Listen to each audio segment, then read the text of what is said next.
അവൻ ഗലീലി കടൽ തീരത്ത് നടക്കുമ്പോൾ കടലിൽ വലവീശിക്കൊണ്ടിരുന്ന 2 സഹോദരന്മാരെ കണ്ടു.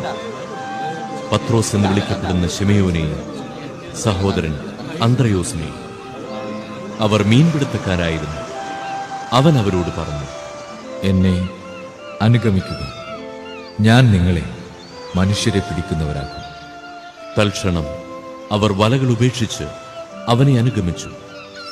അവർ അവിടെ നിന്ന് മുന്നോട്ട് നീങ്ങിയപ്പോൾ വേറെ 2 സഹോദരന്മാരെ കണ്ടു, സെബദിപുത്രനായ യാക്കോബും സഹോദരൻ യോഹന്നാനും. അവർ പിതാവുമൊത്ത് വഞ്ചിയിലിരുന്ന് വല നന്നാക്കുകയായിരുന്നു. അവരെയും അവൻ വിളിച്ചു. തൽക്ഷണം അവർ വഞ്ചി ഉപേക്ഷിച്ച് പിതാവിനെയും വിട്ട് അവനെ അനുഗമിച്ചു.